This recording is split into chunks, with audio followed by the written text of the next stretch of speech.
We are on page 21 and we are going to be multiplying fractions today.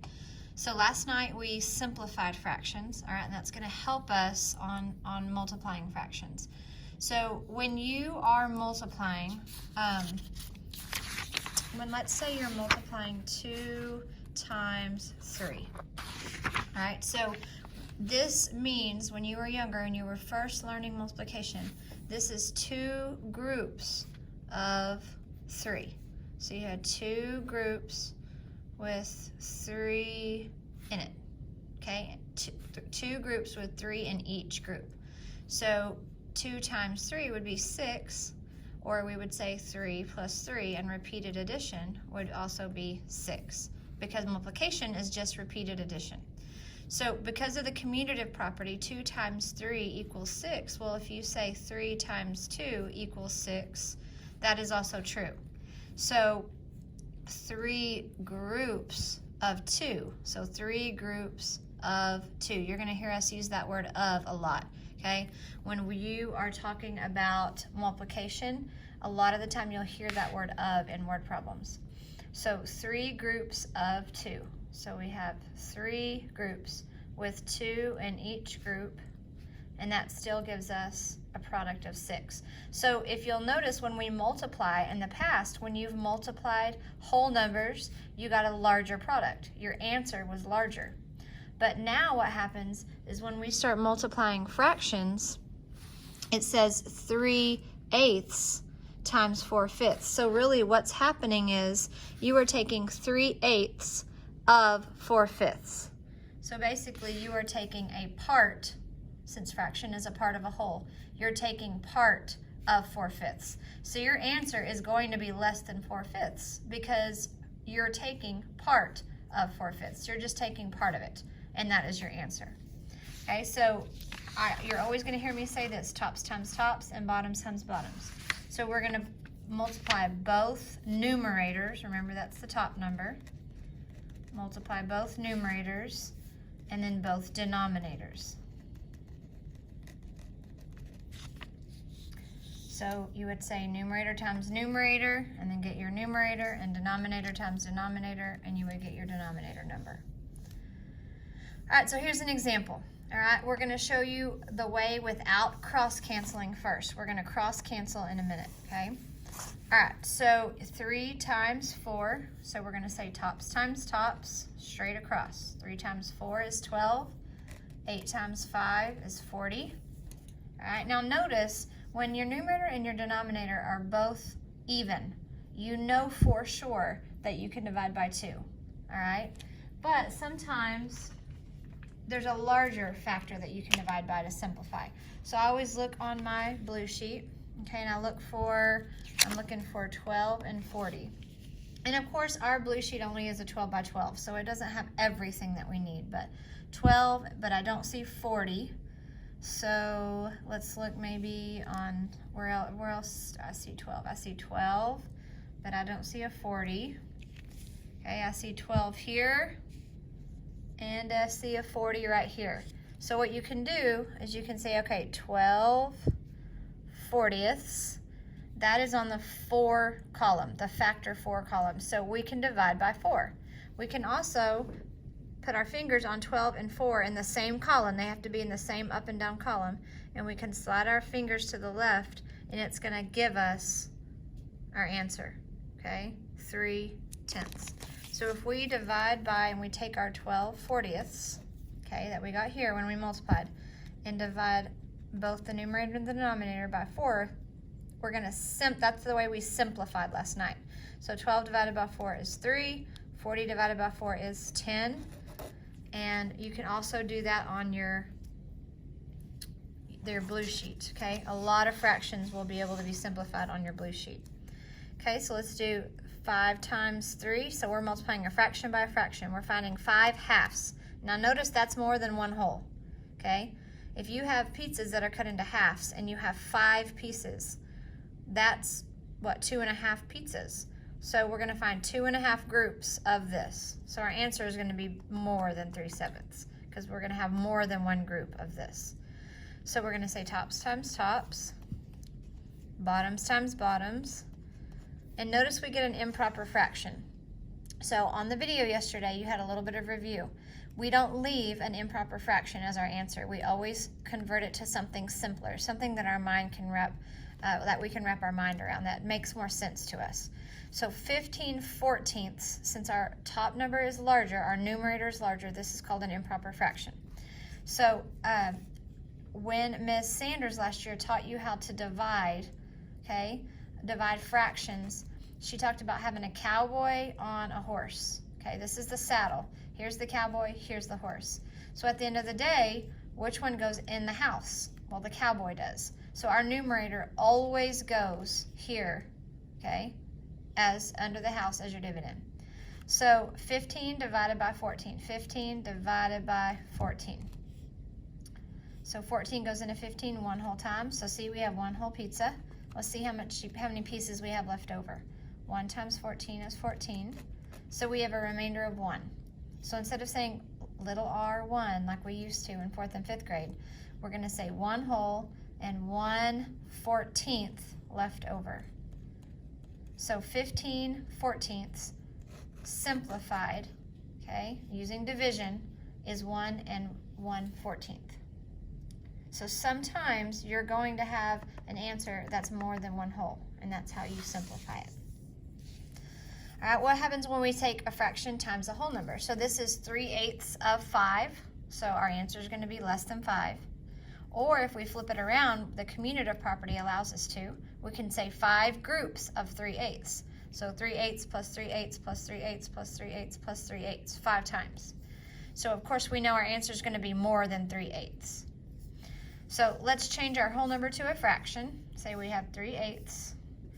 Remember, this is when we were writing rational numbers in A over B format. We wrote our whole numbers over 1, because 5 divided by 1 is still just 5. So now we're going to say tops times tops, bottoms times bottoms, and we're going to get 15/8. Okay, we multiplied both numerators, which were the tops, and denominators, which were the bottoms. So tops times tops and bottoms times bottoms. So 3/8 and times 5 over 1. We're going to rewrite it down here. So we have 15/8. This is improper because this numerator, this top number, is larger. So remember, the cowboy rides the horse. Cowboy goes in the house. And 8 is the divisor. So 8 goes into 15 one whole time. And we have a remainder of 7. So we have 1 whole pizza and 7/8 left over. So 15/8 simplified was 1 and 7/8. Okay. All right, so let's go here. Let's change a whole number. Again, whole number times a fraction. We're still going to put our whole number, and we're going to write it as a fraction, an improper fraction. We're just going to put it over 1.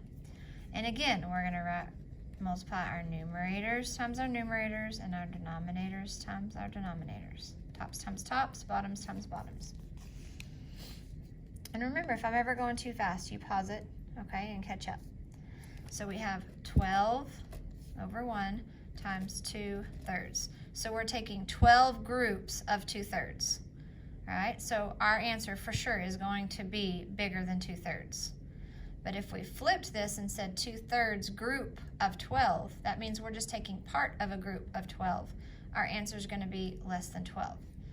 So tops times tops, bottoms times bottoms, 1 times 3 is 3. 24 divided by 3 is going to be 8.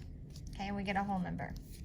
So let me show you what it means when we cross cancel, because in algebra you will thank me for doing this. So we're taking this 4/6 times 16. We're going to put this over 1, okay? And we're going to say tops times tops and bottoms times bottoms. So 4/6 times 16 over 1. All right, so a lot of the time what I do is I extend this, okay? So now we have 14 times 16 over 6 times 1. Now, when you cross cancel, basically what you're doing is you're simplifying here with easy numbers before you get larger numbers here, and are simplifying at the end to get a number. So when you're cross canceling, okay, what that means is you can have one number on top and one number on bottom at a time that you are simplifying. So cross means that you're crossing over this saddle right here, over this line. So I can either say, okay, I have a 4 and a 6. So let's look at my blue sheet, and I see 4 and 6 on the 2 column. So I can divide both of those by 2, okay? There are other ways though. I can say 6 and I can cross over this line, and I can simplify it with 16. I could divide both of these by 2, but you can only choose one number on top and one number on bottom at a time. So I'm gonna choose these since they're right on top of each other, okay? So 4 and 6, I can divide both of them by 2. So 4 divided by 2 is 2, and I always circle my new number so I don't get it confused with the 4. And 6 divided by 2 is 3. So now I can't cancel anymore because 3, and if I cross over, and 16, those do not have any common factors. If I looked on my blue sheet, I couldn't find them on the same column except for the 1 column. So now I'm just going to say tops times tops. 2 times 16 is 32. 3 times 1 is 3. Now I have an improper fraction, so I'm going to divide. 3 goes into 3 one time. Bring my 2 down. 3 goes into 12 4 times. 4 times 3 is 12. And now my answer is 14. I have no remainder, so I have no fraction, no mixed number right here. So my answer was 14. Okay, so now I'm going to take this same problem and we're going to cross cancel and practice here. So we have 12 over 1 times 2/3. All right, so here we go. Here is our barrier, okay? So of course, I can't do anything with the 1. I can't get any simpler than that. So I can either look at these two numbers. Well, there's no factors that will go into those except 1. But look here, I'm crossing over this line. I have one number on top and one number on bottom. So 3 and 12. I'm going to find 3 and 12 on the what column? The 3 column. So we're going to divide by a factor of 3. So 3 divided by 3 is 1. 12 divided by 3 is 4. And now I have tops times tops. 4 times 2 is 8. 1 times 1 is 1. And 8 divided by 1 is 8. So notice we get the same answer here. All right, and some will say, well, I like this a lot better. I agree on this problem. This was probably a little easier.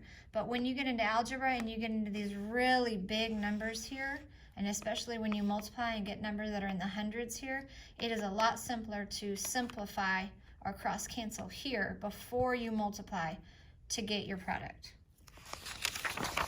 All right, so let's look at the back. Which statement about 4 multiplied by 3/5 must be true? All right, so let's think. 4 multiplied by 3/5. So if we look at it, we can say, okay, well, there's 4 groups of 3/5. So basically, 3/5 plus 3/5 plus 3/5 plus 3/5 if we're doing the repeated addition. So 4 groups of 3/5. So we know our answer is going to be bigger than 3/5. But if we flip it like this, like the commutative property lets me do and still get the same answer, that's 3/5, which that's not even 1 whole. That's less than 1 whole. So I have less than 1 group of 4. So I know that my answer is going to be less than 4. And I know my answer here, since I have 4 groups of 3/5, is going to be more than 3/5. Okay, so I don't know exactly what my answer is going to be, but I know it's going to be bigger than 3/5, and I know it's going to be less than 4. So the products will be between 4 and 5. Well, no, we said it was less than 4. The product is less than 3/5. Well, no, because we said it was more than 3/5. The product was between 3/5 and 4. That could be it. Or the product is greater than 5. Well, no, we said it was less than 4. So our answer is C. Now, could you work that out and see what the actual answer is? Absolutely. So the recipe for brownies requires 2/3 cup of sugar. So this is how much the recipe calls for. Jeannie wants to make 3/4 of the recipe, so just part of the recipe. Notice this of that we talked about. A lot of the time that will mean multiply if it's with a number. 3/4 of the recipe. How many cups of sugar should Jeannie use to make the brownies? So 3/4 of the recipe called for 2/3. So since of means to multiply in this problem, it's 3/4 times 2/3. So I'm finding part of 2/3. So my answer is going to be less than 2/3. So well, actually, let's cross cancel on this one. We could do tops times tops and bottoms times bottoms. We'll do it both ways so that you can see it. All right. So let's say tops times tops, bottoms times bottoms. 4 times 3 is 12. All right. And again, I'm going to think what number will go evenly into both of those. 2 would go. A factor of 3 would go. But I'm going to go as big as I possibly can because I don't want to simplify again. So 6 times 6 is 1. 6 divided by 6 is 1. 12 divided by 6 is 2. And my answer is going to be 1/2. So if I cross cancel here, I'm looking at one number on top and one number on bottom. Both of these are even, so I'm going to divide both of them by 2. And this, you'll get so quick at this that it will save you time in the long run when you're older. So now if I have the same number on top and on bottom, I for sure divide by that number. Okay, that makes it super easy. 3 divided by 3 is 1. 3 divided by 3 is 1. Now I've simplified. 1 times 1, tops times tops, is 1. And 2 times 1, bottoms times bottoms, is 2. And I go straight to my simplified fraction. So my answer is B. Okay, on this one, Cole plays on a basketball team. In 2 games, he scored 3/5 of, remember that means multiply, 3/5 of the total number of points his entire team scored. So we want to find that total. The team scored 45 points in the first game and 75 in the second game. All right, what was the number of points that Cole scored in these 2 games? So we need to add these points together to figure out the total because we need to find the total. So 120 points that his team scored. So here's the total. We want to find 3/5 of the 120 of the total. So 3/5 times 120. Okay, remember if it's a whole number, we put it over 1. So here is where these big numbers come in, all right? So if I were to, there's my line. Sorry, it's a little messy. If I were to say, okay, 3 and 5, I can't find a number that goes into 3 and 5 except 1. But I know this ends in a 0. Anything that ends in a 0, 5 will go into. So I'm going to divide both of these by 5. 5 divided by 5 is 1. 120 divided by 5, if I don't know it off the top of my head, I can come over here. 5 will go into 12 2 times. 5 will go into 20 4 times. So I simplified it to 24. So instead of saying 3 times 120, now you're just saying 3 times 24. When you have large numbers, it really can make a big difference on cross-canceling. So 3 times 24 is going to be 72. 1 times 1 is 1. So now it makes my division a lot easier too when I cross-canceled. So 72 divided by 1 is 72. So Cole scored 72 points out of the 120, which makes sense because this is more than 1/2. 3/5 is more than 1/2 because half of 5 would be 2 1/2. So if this is more than half of 120, we know that it's going to have to be more than 60. So if he only scored part of the 120, this is a silly answer, right? And if he only scored part of 120, these could be possibilities, right? But this one looks a little high for me. That's why I worked it out to make sure. All right, so let's look at your homework. So on your homework, it's going to look like this. All right, you're going to multiply fractions with cross-canceling. I want us to cross-cancel for just a few. If you do not like it, you can just say tops times tops, bottoms times bottoms, and simplify your fraction. So 5 times 5, we're doing tops times tops, Denominators times denominators, bottoms times bottoms, okay? And on this one, see, sometimes you can cross cancel. There's no factors that will go into here. There's no factors that will go into here. Sometimes you just have to say tops times tops and bottoms times bottoms. But the thing is when you do that, when you cannot cross cancel at all, you know that that is simplified, okay? All right, let's do one more. 1 times 2 and 6 times 5. So I'm going to cross cancel here. I see both of these are even, so I'm going to divide both of these by 2. And I can't get any simpler than 1. So 1 times 1 is 1. 3 times 5 is 15. And now that I cross canceled here, I don't have to simplify here because I've already simplified before I multiplied. If you have any questions, let me know.